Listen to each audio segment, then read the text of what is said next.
Welcome to the Time to Grow podcast. We take you behind the scenes of the rapidly growing natural products industry. Join Kyle on his journey as he chats with retail buyers, founders, entrepreneurs, investors, mentors, and so much more. This is Time to Grow. And here's your host, Kyle Marsham. Welcome back, everybody. You're on the Time to Grow podcast. We have an exceptional guest with us today. I'm super excited. It's kind of, his name's been coming up a lot in conversations just around, the excitement of BioSteel. We're going to try to get into everything around his career, what's going on at BioSteel, the direction he wants to take it. But, before I give away too much information, let's welcome Dan Crosby to the show. Thank you for being here, and I'm super excited. Yeah, awesome. I appreciate you having me, and I'm excited to get into it. Yeah, no, I appreciate it. Before we get into, BioSteel, can you just tell us a little bit about who you are? I think that's, there's this aura around you in the industry, right? We were talking about that before. It's, who's Dan Crosby? Yeah. I'm a dropout, and I don't have too much experience in the consumer packaged goods world. Started a brand after I dropped out of school, probably about 15 years ago, probably right around the same time as BioSteel started, back in like 2007, 2008. Started a brand called Canadian Protein, and actually started that in my basement, and it came out of, I guess, necessity, where for all intents and purposes, I couldn't get simplistic product in Canada. Even simple amino acids to make my own pre-workouts or intra-workout products or post-workout products or whatever. So I was constantly importing it from the US. And then I started kind of just mixing some stuff up for myself and my buddies, and they really liked the product. I started selling a little bit of it, like you walk into a gym and you have like those clear glass countertops at the front there. One of my buddies back in the day owned a gym. Started selling some protein tubs in the gym. It was selling great. Opened a store in Windsor. Out of the store actually ended up starting because my website at the time wasn't doing all that well. The website back in the day was called truesupplements.com. Okay. And started the store because I had worked in the gym. I knew a lot of people in the gym and the fitness world around in Windsor. And store started to do well. E-commerce started kind of popping off. I closed the store and sold it. Went all in on e-commerce. Ended up changing the name to Canadian Protein because I realized at that point in time, a lot of people, obviously the internet was exploding. I realized that there was a lot of power in the ability to leverage generic terms that were being searched for on the internet. And I knew I could see from, Google Analytics that a lot of people were searching for the term Canadian Protein. So I ended up buying that domain name for like $9 and called the brand that. Now it has such leverage in the country where it's no longer considered a generic term. It's considered a brand, just like Canadian Tire. Whereas when Canadian Tire started, it was generic. So we were able to obtain a trademark and everything for that, and went strong with e-commerce, and now we're in Costco with the Canadian Protein brand, and I recently bought BioSteel. yeah, that's pretty much it. So before we get to that, so you just figured it out. Yeah. Right? You're saying, we got tubs, we started selling at this gym. Mm-hmm. Like, how did you know, or what, you had to figure out so much so fast of sourcing ingredients, packaging, design. Like, you got a crash course MBA, over a couple of years. Yeah. But, what happened? Like, what made you drop out? Like, did you always have a drive? Were you a lemonade stand guy? I wasn't. I was. I feel like I was actually highly unmotivated at one point in my life. I didn't know what I was going to do. I tried all kinds of different programs in school. I think I tried maybe like 7 different programs. I originally, my dad retired from GM. I wanted, it being in Windsor, you always look out at the Detroit skyline, and, I always thought I was just going to work at GM, maybe be an engineer. I was always good at math, maybe an architect, maybe, the dream was to design cars. I have a thing for cars. I like cars. And, that didn't really pan out because, the grades weren't all that great, and I didn't take school as serious. So the succession was, engineering didn't work out, Drop out of university? Yeah, drop out of university, then, tried finance, tried accounting, tried business management, then went to college, tried tool and die, tried this and tried that. And I tried a bunch of different things. And then I was like, that's it. Opened up a store, opened up a website. Yeah, website wasn't doing well. Actually opened a store up in response to the website not doing that well. And then once the internet started to really start booming, because it was booming, but at that point in time, it wasn't. I shouldn't even say the internet, more so social media. Yeah, 2012. Yeah, exactly. So, I think Facebook launched around 04 or something like that. Yeah. And so when I'm starting 07, it was more so like discussion fitness boards that I was starting to get big on. So Facebook groups and stuff like that. So that's how it kind of, once I became say a mod on, Canada Bodybuilding or whatever, that's when things started to kind of I started to convince people hey, maybe, try my product or whatever. Right. And then that's when that's when the website started picking up and this and that. And to be honest with you, at that point in time, I was the graphics artist. I was the, many hats. Yeah. I taught myself Photoshop. I taught myself how to code. Wow. I taught myself, again, the same thing, finance, business management. I taught myself all of that because I couldn't afford to pay anybody. So I had to do it all. I was packaging everything, all that stuff. I owned real estate at the time. I bought real estate. I had saved enough money from even being a kid working multiple jobs to buy some real estate during the Great Recession. I renovated some of the real estate myself. I was on YouTube. I remember being in the apartments, being on YouTube on okay, how to change the flooring, how to replace a toilet, how to change out cabinets. So I was doing it all myself. And at that point in time, I had taken a line of credit out on the rehabbed real estate that I did on a couple of the condos that I bought, and then bought myself a blender, which I still have to this day.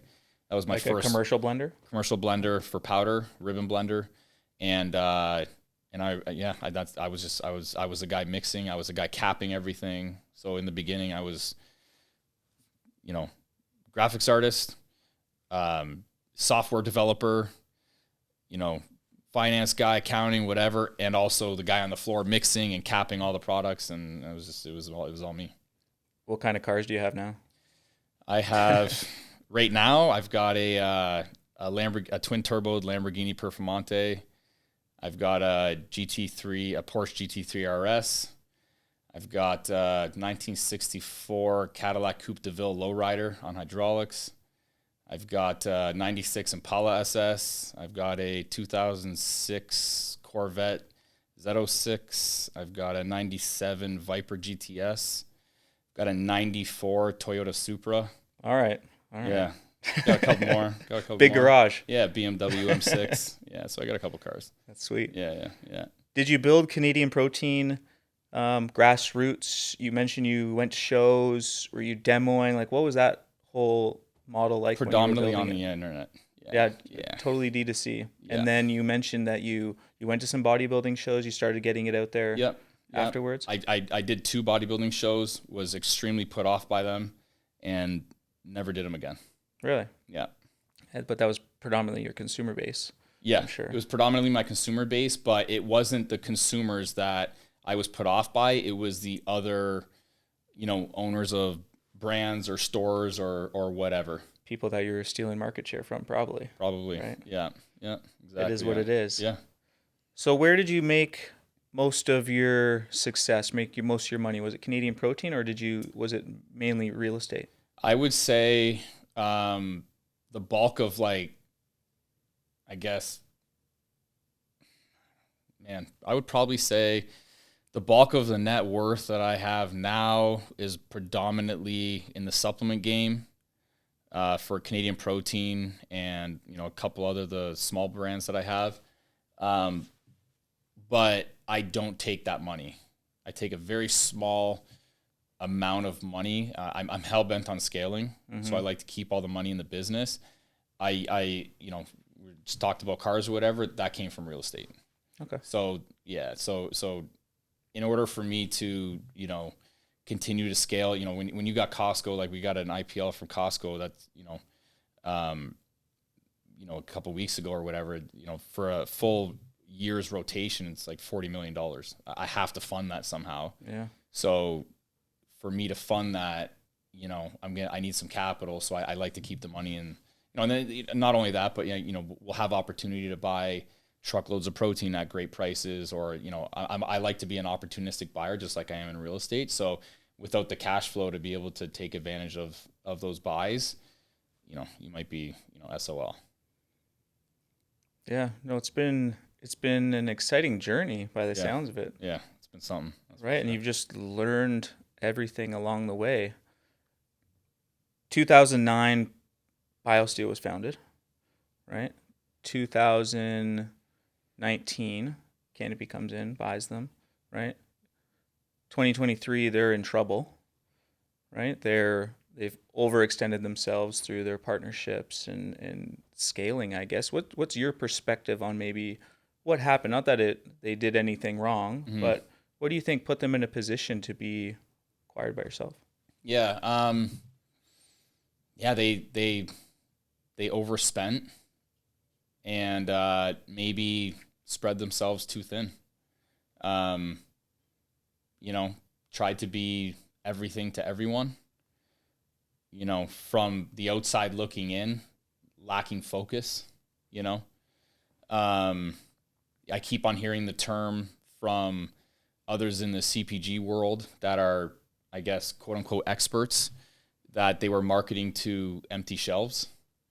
You know, there's all kinds of theories. I would probably stick with those from my perspective and what I've seen, and it's pretty obvious that was the case. I mean, it's obvious about the amount of money that was spent and the to generate the amount of revenue that they did. But I think the intentions were in the right place, because from what I've seen in the CPG world, it seems like what you do is you get a bunch of capital, you raise a bunch of capital, you try to gobble up market share, and then once the market share and sales are there, you start to peel back, right? And then, you know, maybe, you know, some years down the road, you're profitable at that point, right? But, you know, when the capital runs out, like, what are you going to do? And you don't have the market share to get to profitability. Potentially, yeah. You're in a sticky situation. Exactly, right? So that's what I've seen. It looks like there's a few other brands coming into the market that are doing the exact same thing. Yeah. Whether or not they have enough bankroll to keep that going and then accomplish what they want to accomplish, or maybe the idea is to, you know, maybe their end goal was also to, okay, well, we're going to gobble up X amount of market share and then just hope for a buyout from Pepsi or Coke or something, right? That has the distribution to keep it going, but also to peel back the expenses, right? I don't know. I don't know what the reasoning for all of it was, but all I know is I'm taking advantage of the momentum, and I'm the one that gets to reap the benefits of it. So, you know, it's it is what it is. And the larger companies would have efficiencies in supply chain and marketing and sales and whatever, right? Exactly. So there's a model there that obviously works. Yeah, but it's getting there that's tricky. Yeah, exactly.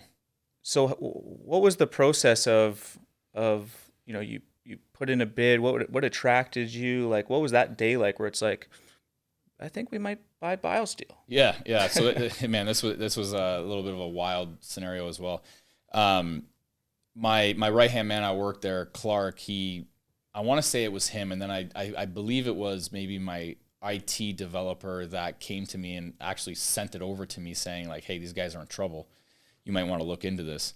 And then Clark at some point ended up, I can't remember if I sent it to him actually when they declared bankruptcy, or filed, or if he sent it to me, I don't remember. But I remember seeing it or sending it to him, or he sent it to me, and then thinking like, almost sending it as a joke.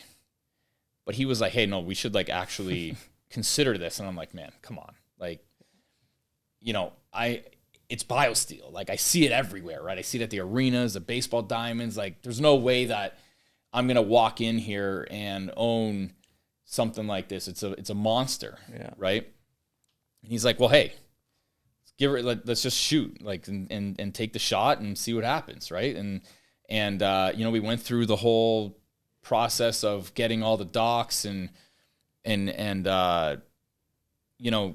working out valuations. And Clark understands how to, work out valuations and stuff like that. And I remember calling him up and being like, okay, you got the valuation and so they're sharing documents with you guys at this time? Like you did a letter of intent and went through that initial legal process? So it wasn't even a letter of intent. It was kind of like so maybe back up a little bit, but the original reach out was, hey, I'm interested.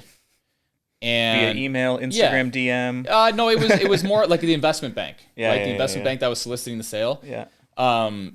I ended up reaching out to a couple lawyers in Toronto saying like, hey, because I knew that they were out of Toronto, and I reached out to them saying like, hey, how do I get in touch with, what's going on with this? And they were like, you got to contact Greenhill, I believe was the investment bank on the deal.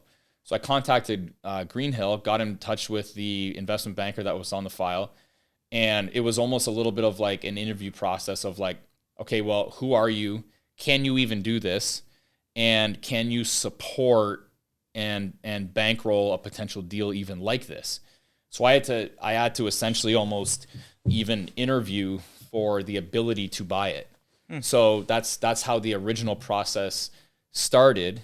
And then after that, once I was, I guess approved, they had sent me all the docs. And then going through all the docs, I had Clark, preliminarily come up with a valuation based off of a bunch of different circumstances of like, say, an asset-based valuation, a discounted cash flow basis, which there's no cash flow. So there was a bunch of scenarios on how to value a business. And really the only ones that actually made sense at that point in time to us was an asset-based valuation. But even the asset-based valuation at that point in time, you could almost justify like a 9-figure sales price. Mm-hmm. So when we were going through this exercise, we were thinking, man, like someone's coming in with like $100 million like potential buy for this. So we were like, okay, well, I don't have $100 million.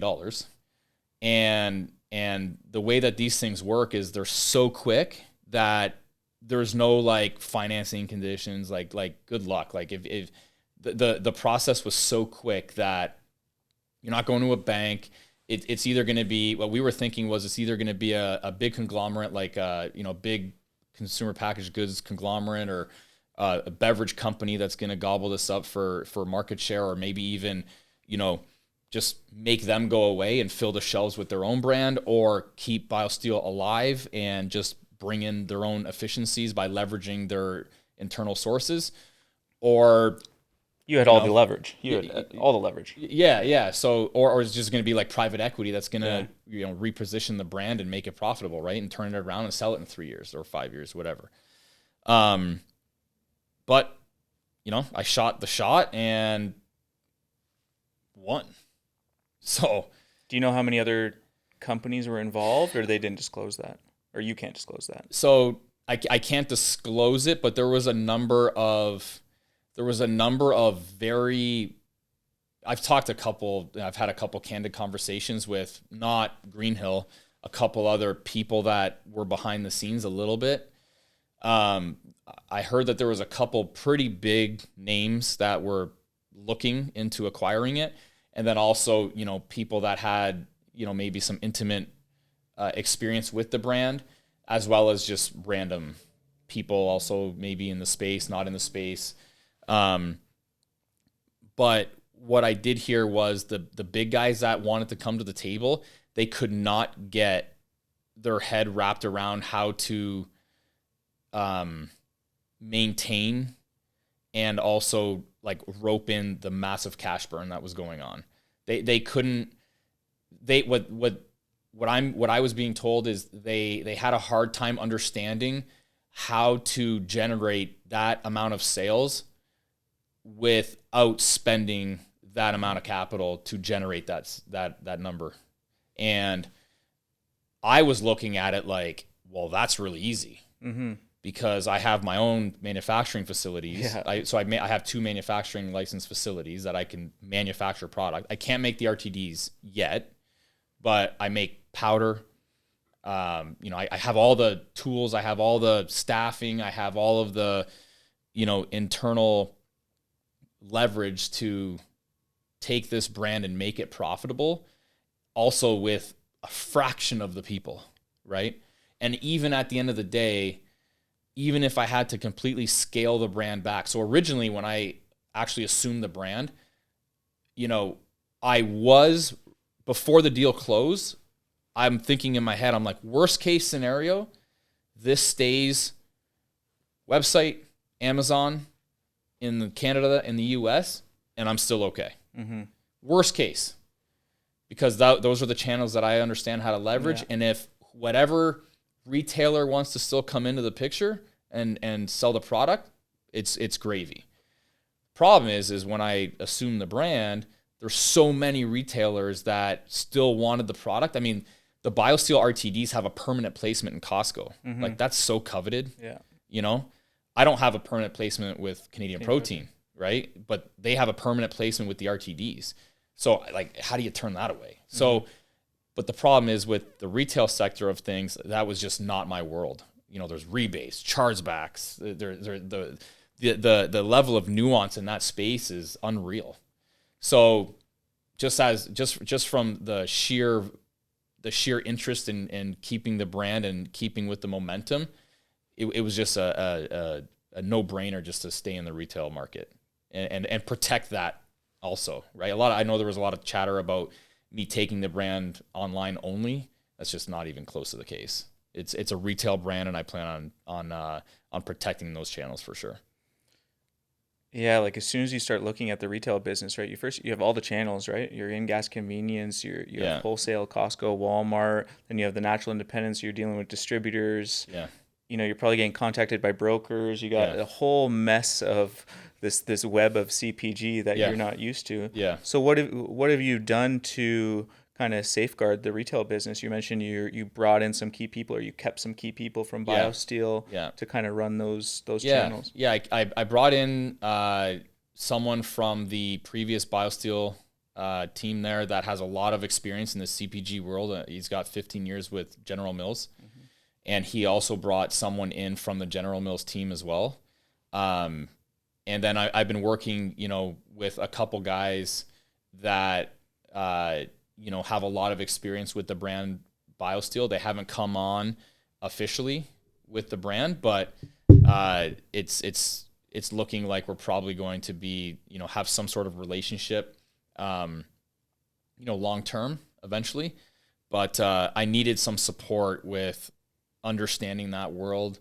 It's more of a relationship-based world that I know that even if I'm good at developing relationships, it's going to be impossible for me to develop those relationships fast enough to keep the brand on store shelves before they're taken out of the planograms. So for me, and if I didn't do that, I'd be passing up, $50, $60 million. Year one. I mean, it makes no sense not to bring someone in that's an expert in the field, but not have to bring a whole team in that's just completely excessive. And as a result, instead focusing on key retailers that we don't have to fight to keep the brand on store shelves. They're almost going to make it, I don't want to say easy for us, year one, but easier for us year one to stay relevant across those key channels. I want to make sure that BioSteel is in, at the very minimum, one key grocer, one key club, one key gas and convenience, online, Amazon. I need to be in one key retailer across those channels, and then everything over and above that is gravy. At least minimum year one. And at the end of the day, I don't think BioSteel will end up being the brand that you just find everywhere anymore. It's going to be a little bit more of a focused brand, and you're going to find it in channels that I'm able to operate in profitably. I don't see how else to operate a business. Is that to control receivables and that type of thing to maintain? Yeah, for sure. I mean, even being able to, control cash flow. Yeah, at the end of the day, 100%. I mean, what do you have if you're not making money? Exactly. I mean, for real. That's what's shocking when you read some of these things. They're like burning 10 million, 12 million. It's like, I get it. Like, I understand the narrative, right? If you've got all these investors and you've got almost like you're getting you have the ability for people to write you blank checks. I get it, but that's not me. Mm-hmm. I'm like, I am, like, today, one of the reasons why I'm actually up in here in Toronto, I'm meeting with a big private equity firm that was like one of the potential buyers for the brand, and maybe they have something interesting for me. I don't know. I'm one of those type of people that I never turn away. Take the meeting. Yeah. Why not? What if they say, hey, fix it and I'll pay $100 million? Yeah. Like, what? I'm not. Or there's another opportunity that could be $100 million. Partner, whatever. Yeah, partner with us, or hey, we have this experience in this. We can get this. We can do this for you. Like, at the end of the day, I love the brand BioSteel, but I'm not as emotionally tied to it as I am Canadian Protein. If someone said, hey, I could do this and I could do that for you with Canadian Protein, let me buy in, like, forget it. Is that because of how you built it? Yeah, like it's my baby, man. Yeah. Yeah, like, it's, you'd have to claw that thing out of my cold, dead arms to take that away from me, or you'd have to give me something that it would be impossible for me to pass up. But BioSteel, I'm 8 weeks in. Yeah. I'm open to it. So I'm open to things. It's been pretty crazy. Yeah, it's been crazy. But man, like, that's one of the things that I think we do so well is our ability to, we're such a small team, but our ability to be so efficient, get so much stuff done in such a small period of time with such a small amount of people, like, is a huge advantage to us, I feel. I think that's what impressed me the most is you looked at the BioSteel business, you looked at what you've done with Canadian Protein, and you're like, our supply chain and our efficiencies with our business are like better than theirs. Yeah. And then you're probably like, what the hell? Like, this business is massive, but we're better at it than they are. Yeah. Right. And then you've looked at a team, what was like at 300 people at one point, went down to like 180, almost 200. 200 went down to 180, and then kept shrinking. And then right away you're like, there's efficiencies. I can probably get this team down to, 10, 20, whatever. Yeah. And then there's profitability, and then cash flow situation's a little bit better. Yeah. Like, can you talk about that and how you've maybe established such an efficient model? Out of necessity, I guess. Yeah. I mean, I come from a world where nobody gave me any money. I didn't grow up with money. If I ever wanted anything, I had to fund it or buy it myself.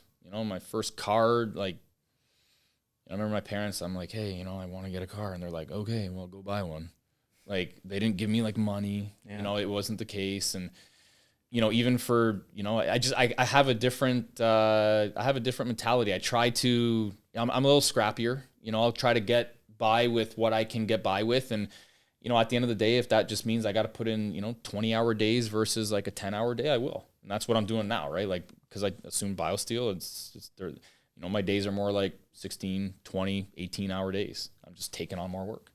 And so are the other guys at work as well, right? This is what it is. They're all, and there's competition out there. If you're not out there busting your ass, someone's going to I'm clawing at your ankles. Yeah, don't think for point, right? I don't realize for one second that there's people literally on both websites right now that I own or looking at the brand, social, whatever, figuring out how to, how to take it all away from me. Yeah, 100%. That's I already know. Like there's multiple people I can guarantee you on the website right now. So yeah. What's the plan for BioSteel? You've talked about the distribution plan, channel strategy, the people you're bringing in, but from a product perspective, right? There's tons of SKUs, tons of flavors. Do you have a plan on where you want to take it? Are you going to innovate a little bit outside of what's currently available through the current lineup? So there's a lot of efficiencies that I feel I need to introduce. Like you mentioned, there's a lot of SKUs. You'll have a lot of, for example, the stick packs. They've got a box with 7, 12, 16, 24, 30. Like maybe that only needs to be 7 and a 30. Like why do you have? And I know and this wasn't something that I'm guessing here, but I'm guessing the reason why that happened was because certain retailers were requesting those SKUs, right? Whereas me, I would say, listen, here's what we have. If you don't want it, either number one, let's talk about pricing where it makes sense for you to carry one of these SKUs, or maybe you're just not the right fit. Because I've seen what happens because of the mess of SKUs, like the logistics are way too expensive, the storage costs, like I think there's like 12 to 15 warehouses that they're dealing with across North America. So for me, the biggest hurdle of taking this brand over has been logistics. Like by far the biggest. It's not the manufacturing. I got that stuff just unlocked. Getting it under control. It's crazy. And then finding the efficiencies and it's like a 15-headed dog. Like it's insane. And the dog is like enormous, has rabies, and it doesn't have a leash on it. Like that's the logistical situation that I'm dealing with. Not even a 15-headed dog. I'm dealing with 15 pit bulls. You know what I mean? Like it's a crazy mess. It's insane. So for me, the way that I operate is if I the idea is I want to consolidate down to one warehouse in the US, one warehouse in Canada, and I fulfill e-com because that's what we've been doing for the last 15 years. And I've realized since I've taken over this business, I thought I was going to walk into this business, and since BioSteel was dealing with, fulfillment experts, I was under the impression that we're actually going to learn from the experts, when in turn I had to actually strip the e-commerce business away from them, bring it in-house as like an emergency decision because it was like falling apart. It was just way too expensive. The cost to fulfill was egregious. And if we operated, at the COGS that we were looking at, we would be losing money arguably on every single order.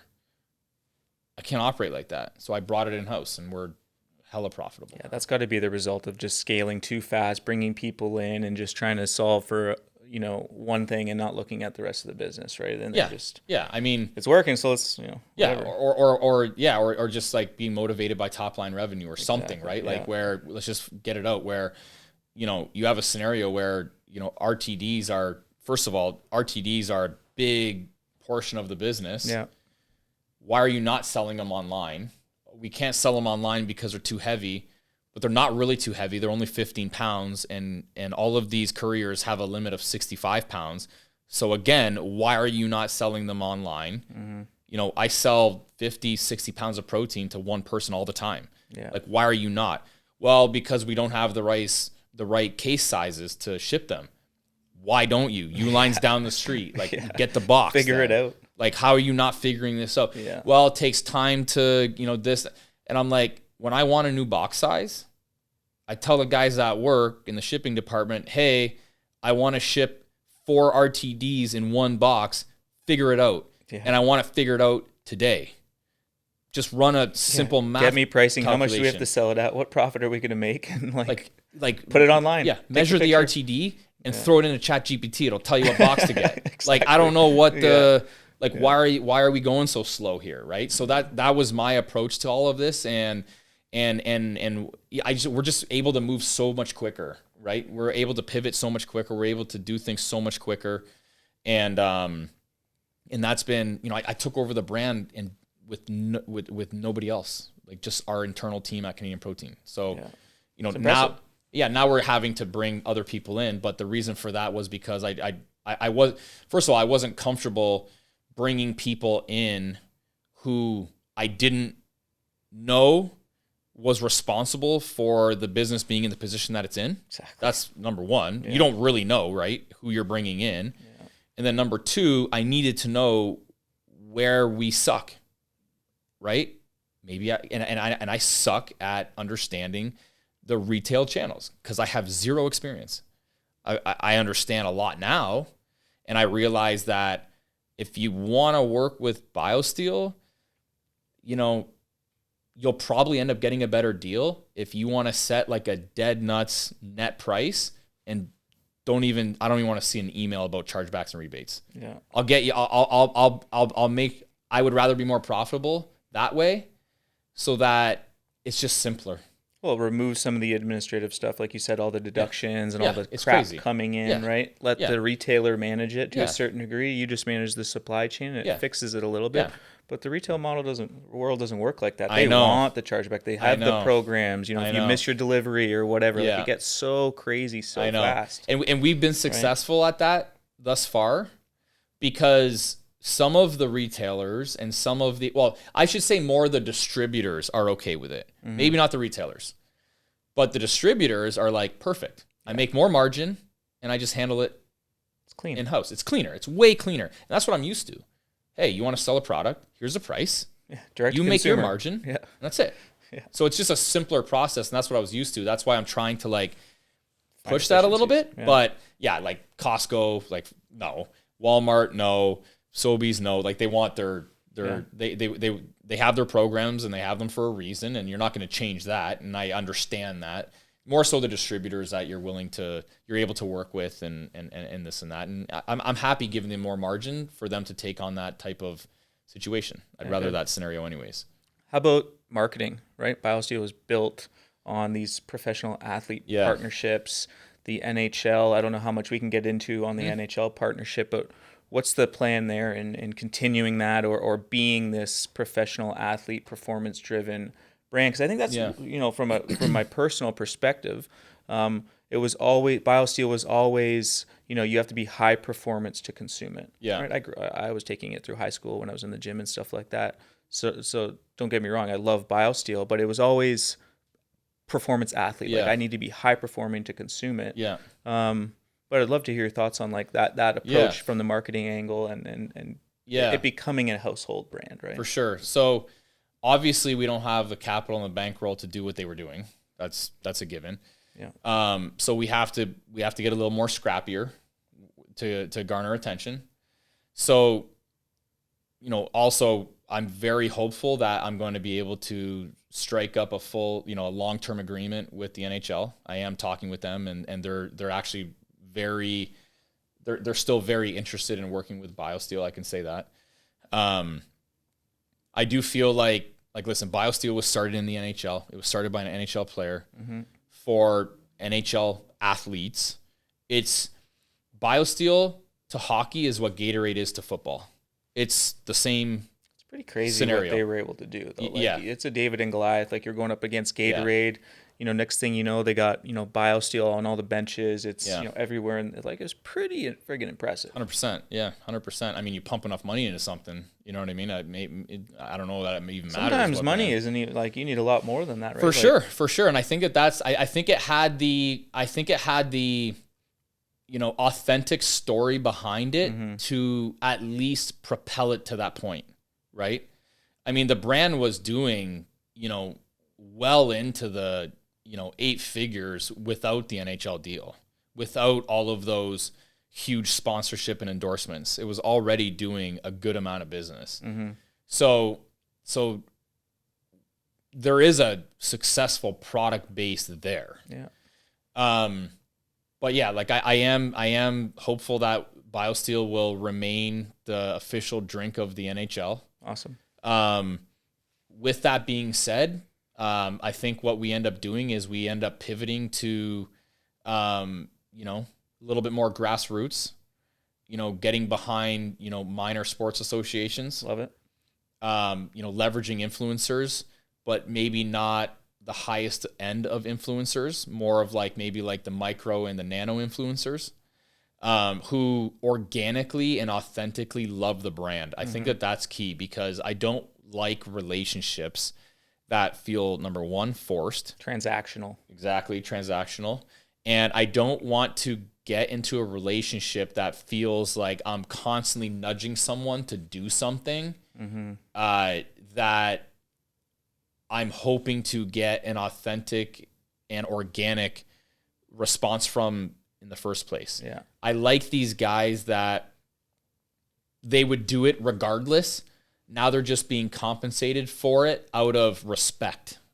That's who I like working with. Yeah. And that's what I feel has the most authentic, social reach for people, and for us to also leverage the creative that they're producing. And then also, listen, we're a little bit more of a scrappier, edgier team. And we're in the meme world a little bit, and I don't mind kind of going at, have some fun with it. Yeah. The problem with BioSteel before, it was I felt on their social profiles, there was zero personality. And the way that I'm approaching this is, imagine, did you grow up playing hockey at all? Yeah. Okay. So imagine you're back playing hockey. You're 15, 16 years old, maybe even 14, and you're talking with a bunch of buddies. That's who's, watching, posting. And that's the analog for BioSteel, because those are the people that are interested in the brand. Yeah. And don't get me wrong. I think there's a big range of people that are interested, but I want the brand to have personality, and I want the brand to suit, that little bit of more of a focus on the hockey world. Yeah. And it's just full of chirps. That's what it is. In the locker room, it's so true. I play with my buddies pickup. I like that strategy. Yeah. I play with my buddies pickup. Yeah. And when I'm on the ice, you're talking shit the whole time. I am talking so much shit on the bench. Yeah. They're skating by. I talk so much shit, it's crazy. And that's the personality that I want for the brand. It's all in good fun, man. And if you want to get offended, fine. Okay, you don't have to follow us. Go away then. That's fine. I understand. It's not going to be for everybody. But at the end of the day, the currency of today is attention. Yeah. And we're going to garner it. And we're going to garner it and have some fun with it. It's such a new brand that, it's a little bit of a different position. It's in a different position for me, that if I were to shift the Canadian protein content that way, where the Canadian protein is more of value, general population, more of the, fitness enthusiast, but more so maybe health conscious individual that probably wouldn't like what I'm saying, or the guys at work are saying on there, talking shit to, Saucy's mom or whatever, you know what I mean? Or whatever, right? Just for, for shits and giggles. So I think that it's important to realize that, I think it's important to kind of stay in your lane, but also realize that, if we're going to be a little bit more focused, the analog and avatar that we're going for needs to fit the bill of what we're putting out there in the internet and on the ether, right? So I think it's kind of important where, if we're gonna go after attention, which that's the name of the game, how are you gonna get attention? You know what I mean? Those posts where it's all they've got a photo shoot with Bedard and his nice flow, and it's so fake. Yeah. Nobody believes that shit anymore, right? We all know it's staged. Yeah.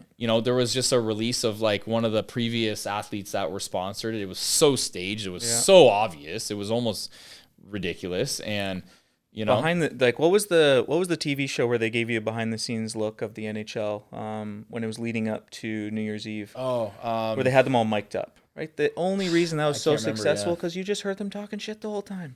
Yeah, man. Right? It was so enjoyable, and that's us. That's playing pond hockey with your buddies or whatever. It's I think it's a fantastic strategy. Yeah, right? It's authentic, right? It's on brand. It really is, exactly. It's on brand, and that's the only thing that's authentic. And I think that I think that we're able to compete in that world because I think all of the suits of the other companies are just completely unwilling to do it. And not only are they unwilling to do it, they don't know how to do it, right? Yeah. They're not out still playing.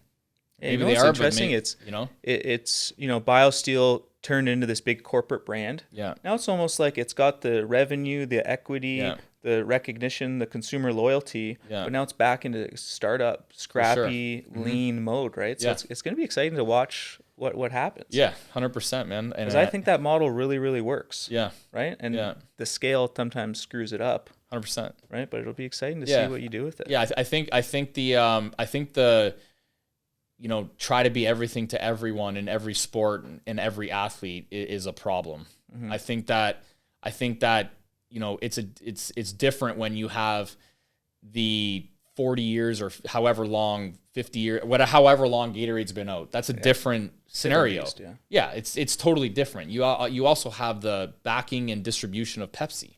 You can't. What are you gonna go to war with that? Yeah. So you have to do things in a different way to scale the brand, right? And maybe to some extent, maybe the brand doesn't need to be $1 billion in sales. It doesn't need to be, at that scale because, maybe it's not profitable once you get to that point, or, who knows? I'm still trying to figure things out, right? I have a very,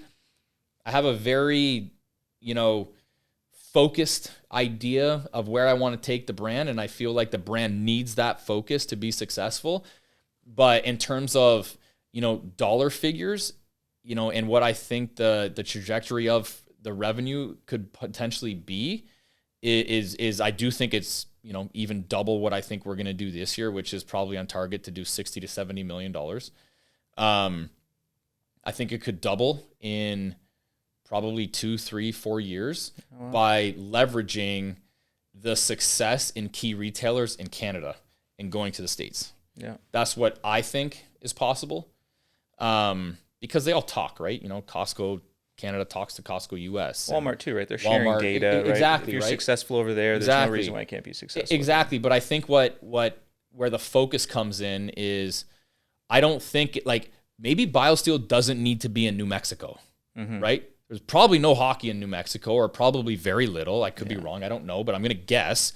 You're probably I'm going to guess on a per capita basis, there's probably less people playing hockey in New Mexico than there is Minnesota, right? So you focus on certain markets that and key retailers in those markets to organically and responsibly scale the brand. Yeah, go to the hockey states first. Yeah, maybe that's the move, right? Maybe Boston, New York's better than California. 100%. Right? Yeah, Costco has the most stores in California, but if no one's buying the brand out of those stores, it's irrelevant. I'd rather sell a ton of stuff out of one than barely any out of 100. I mean, focus. The brand needs focus, right? Yeah. So that's the direction that I feel is the right move for the brand. Yeah, no, I would have to agree with you. I think that's smart. Well, that's perfect. You're a packaged goods expert, right? So yeah, it's awesome to hear. Are you doing anything for the All-Star weekend? No. And for the brand, no. I have too much going on. They did reach out. Yeah, it probably came up pretty quickly. Yeah, they did reach out. Unfortunately, I just like I said, I just have too much going on right now. I would have loved to take part in it, but it's impossible for me to. Did you get free tickets? Are you going down? Are you? No, I didn't. I didn't even actually reach out. It's funny enough. I just found out on the car ride up here. I actually drove up here with my lawyer. We're going to meet with, like I mentioned, the law firm and private equity after this, the podcast here. But I ended up finding out that one of my colleagues who we had met with the NHL actually hit the NHL up when they got him tickets. So really? I didn't even know. He didn't even mention me. He's driving up here. He's going to the women's game tonight at 6:00. So he got tickets to the women's. He's got a daughter that plays hockey. Oh, really cool. Yeah, and he coaches her, so he wanted to drive up and go to the game. So I didn't even know that, but yeah. We were just downtown for a few days with our leadership team, just doing some meetings, and we were staying at the hotel, and we saw Biz Nasty and some of the Chicklets guys. So that's cool. Yeah. Very cool. But nice. You're an impressive guy. I could feel like I could that, sit here and just like try to pick your brain all day. That's one of the reasons why I like the podcast. I get to interview impressive people like yourself. For sure. No, I appreciate that. You know, it was I wanted to come up here and strike up a relationship too, because like, listen, I barely have any experience in this world, right? And you have a ton. So I think it's a relationship that needs to be cultivated, in my opinion, right? Like I need to know more and understand the retail brand more. And, you know, hey, like, listen, at the end of the day, I do produce product. You move product, right? I could produce organic product, you know, if there's a need for it, right? So, and we're very quick and you know, so. Yeah, no, open to stuff, exploring a lot of that. 100%, yeah. What, you're an impressive guy. That's where I was going with. What are some of the things you do on a regular basis as a business owner, entrepreneur to kind of stay sharp and I guess just be always on, you know, the forefront, right? Because you got many companies, you got a lot of revenue to manage. Like there's a lot at stake all the time, right? How do you stay sharp? Yeah, the gym. Yeah, the gym, man. I try to like, listen, if I'm sleeping, if I'm working literally 16, 20 hours a day, the ability to do that, I feel dramatically improves when you're physically fit. When, you know, you're feeding your body and your mind with good nutrition. You know, not only that, but acute bouts of extreme stress every day in a controlled environment, like working out and pushing yourself beyond limits, I think is outrageously important if you think that you're going to obtain a serious amount of success. And I think that it's, you know, I know the argument is like, well, you know, like, okay, like look at like Elon Musk, he takes his shirt off, he looks like he's melting, right? But I think that there's obviously always outliers to certain circumstances, right? But for me, I know how I feel when I don't eat right, when I'm not, you know, packed into the gym, you know, 5-6 days a week. I know what happens. I'm not as sharp. My sleep is off. I try to get, you know, although I don't sleep a whole lot, I try to, you know, the sleep that I do get, I try to, you know, maximize the quality of it. So I think that staying physically fit is extremely important. And I got into like, you know, doing like, you know, some 3-minute cold showers every morning for like the last 4 months. I was getting a little bit sick around the whole BioSteel takeover or whatever, you know, or the early months there. And I remember Andrew Huberman was mentioning like Huberman Labs on his podcast. Exactly. Yeah. So he mentioned that, you know, it could dramatically improve your immune system. Right. And I was like, you know what? I can't get sick right now. Shit's going crazy. So I'm going to try this and maybe just add this into the mix and see what happens. I never got sick. And I tell you what, man, you need a mindset test. Like getting into that shower right after you're, you know, rolling out of bed and you're cranking that thing as cold as possible. Like I got to hype myself up a little time. I got to take get those three quick breaths in and then get under that cold water. Like it's for real, man. Like, you know, the first couple 3-4 days, I legit, my heart rate shot right up and I thought I was going to pass out. It was actually wild. Afterwards though, it's just like the endorphins, the adrenaline that kicks in. You're like, whoo! You know what? I don't feel that. After? No, I don't. I feel like pumped up. Yeah, I don't. It's like because your heart. Yeah, like I don't know why I don't feel that, and that's something that people are always asking me. They're like, "Oh man, don't you feel great?" And I'm like, I don't feel like that much of a difference. It's more like maybe you're already redlining it. I don't know. Maybe I'm already operating like like maybe I'm already there. I don't know, but I more so do it as like you know, kind of like what else can I do to really push myself on a daily basis where, you know, I'm taking advantage of that whole, you know, fight or flight responses and really pushing myself to be able to handle an immense amount of stress, because like my environment is extremely stressful. It's nonstop. Like I'm a glorified firefighter, like daily. In a fire. Yeah. Like fighting I'm in the fire, putting them out, and there's just new ones are just starting all over the place, right? Like I'm in it. So, you know, what can I do to push myself beyond those limits on a daily basis so that I don't get into a scenario where I break down? Yeah. You know? Well, and cold plunges, cold showers, Huberman talks about it. I don't know if you follow Gary Brecka, but they say cold plunges for, I think it's like 15 minutes a week, like nothing crazy, can be one of the best things you do for your body. From fat loss, it can almost like convert those fat cells into energy like a lot faster. Your immunity goes into like hyperdrive. It sends endorphins to and adrenaline and white blood cells to your brain and stuff. But I've started doing it afterwards. I'm like, I almost feel like a little baby sometimes. But so that's shocking that you don't get. I don't know. Maybe who knows? Maybe I got to do it a little bit longer. Colder. Maybe that's the one thing that I liked about that one. So I'm the type of person that I don't want to do things that are going to, take a lot of prep. Like I don't cook. I started a meal prep company because I didn't want to cook. So I'm like, what's it called? CanadianMealPrep.com. Is it still active right now? Yeah, I run it out of my golf course. So like I own a golf course down in Windsor. So I literally like the kitchen. I feel like you and I would get along really well. I love working out. Yeah. I love golf. I love meal prep systems. There you go. Right. I like cars. I like watches. So we got to hang out more for sure. often. 100%. Yeah. 100%. Yeah. So I mean, I don't like I used to blend my food, like chicken and all that stuff, just so I could efficiencies. Yeah, exactly. I need efficiencies. So for me to do like an outdoor cold plunge and then like, I gotta maintain it, maybe it's gotta be washed every once in a while. Like shower's easy. The shower is easy. and in that podcast with Andrew Huberman, he was mentioning you actually don't need it to be too cold to accomplish the same physiological benefits of the cold plunge. Now, the only reason why he was saying the cold plunge would work for, say, for example, like high performance athletes is for, say, recovery. Yeah. Which, like, I'm not, like, I don't play in the show.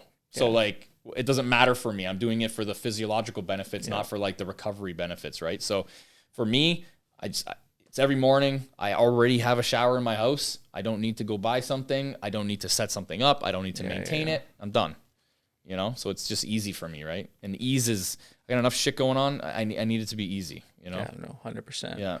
Before we end it, I like to ask everybody that comes on just an advice question that you can give the audience. But what is that one piece of advice you'd give to an aspiring entrepreneur? Don't follow your passion. Why not? Because I think that's the most overrated statement in the entire world. I think that statement prevents people from actually accomplishing success. I think that, listen, I was passionate about playing hockey. I'm just not good enough to play hockey, right? So if I tried to pursue that, where would I be? I'd be nowhere probably, right? Mm-hmm. I'm not saying you shouldn't pursue your passion. I think that if you're good enough to make money and be successful with your passion, and again, there's a big range there, right, of what you would consider success. But at the end of the day, I think the right move is to, aspire to do something that you probably have more knowledge than the rest of the people in your circle or maybe in your city or province, whatever, or that, you're able to leverage a hole in the market with. But I think following your passion, like, I don't know, like maybe you just suck at it. Like maybe you just suck at your passion. Just because you like it. Yeah, like and it maybe doesn't mean you're good at it. Yeah, and maybe it should just stay a hobby. Yeah. So I think that's a very overrated statement for somebody that wants success in success in their life. Like, listen, like down the road over here, I passed some road cones. You think that guy's passionate about road cones? No, probably not. I'm going to guess he's not. Yeah. I'm going to guess he's passionate about making money from the road cones. So like, that's my opinion. I'm not passionate about real estate. I'm not passionate about supplements. I think it's almost like a lie people tell people because it's a feel-good story. Yeah. To be honest with you, I feel like for me, like I am passionate about living my life to its fullest extent and helping to inspire others around me to do the same. That is it. Because I think from that perspective, if more people did that, the world would just be a better place. Yeah. And And, I think it's irrelevant how you get there. And I think at the end of the day, even if you are passionate about something, it ends up being a career and a job anyways. And maybe the passion goes away. I know it did for me. You seem like a pretty passionate guy about all this, but I think you can develop into the passion. Sure, right? You don't have to be passionate when you start it, but I'm sure you're passionate about business and the stuff you get as a result of what you're doing, right? Exactly. But I agree with what you're saying. Yeah, exactly. I'm passionate about the business. The passion almost blinds you. Yeah, a little bit. Yeah, right? I'm passionate about the competition of it. I'm passionate about the way it makes you journey. feel. Yeah. I'm passionate about 100%. the business journey. I bet you, like, I started. I'll give you an example. When I was trying to figure out how to negotiate to actually get this deal done, I for the first time in my life actually had, like, I wouldn't say chest issues, but like breathing issues where I couldn't get that deep breath, but I never felt more alive in my life. Yeah. So, I feel like that type of element of passion is not the nutritional aspect of it, this or that. I think that you should just go after what you think you're good at. Yeah. And I think that, if passion develops out of it, fine. If it doesn't, it's fine too. It's fine too. I don't think you need to chase your passion. I mean, I just don't think, I don't know. Am I passionate about something? Even the cars, like I had to buy the cars to realize I'm actually not passionate about cars as much as I thought, to be honest with you. You want to know what I'm passionate about? Going home and watching an episode of Everybody Loves Raymond. Yeah. Like, you want to talk about that? That's what I actually like to do. Yeah. You know what I mean? Veg out a little bit when I'm super stressed and just laugh a bit, So we'll end it there. Yeah. I love that. Yeah. Let's cheers to the future success of BioSteel and you acquiring the company. Man. For sure, man. I appreciate that. Yeah, 100%. Cheers, brother. Appreciate it, man.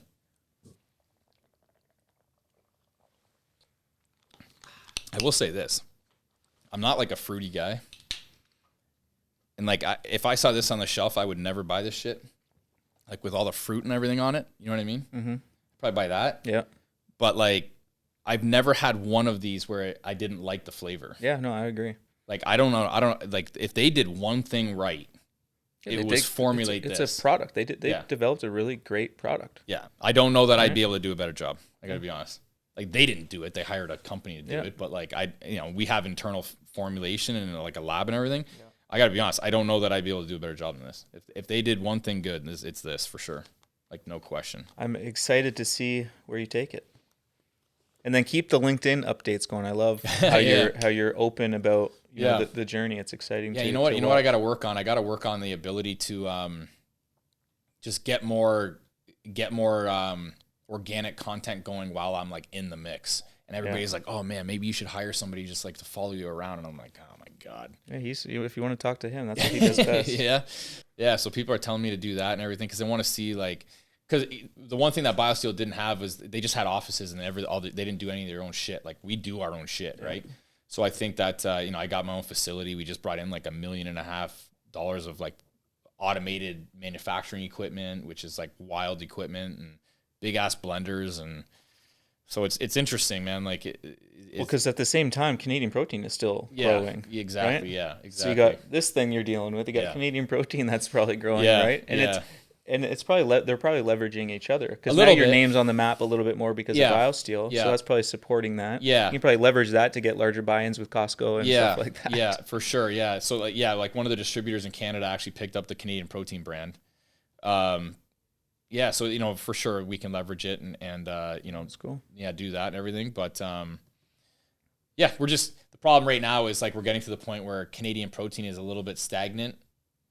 With respect to like the historical sales channels because we're just devoting so much time and effort to restructure BioSteel, which is it's not like I didn't know that was going to happen, but now we're just bringing in the right people to be able to not have that happen going forward. Yeah. So it's an interesting game, that's for sure.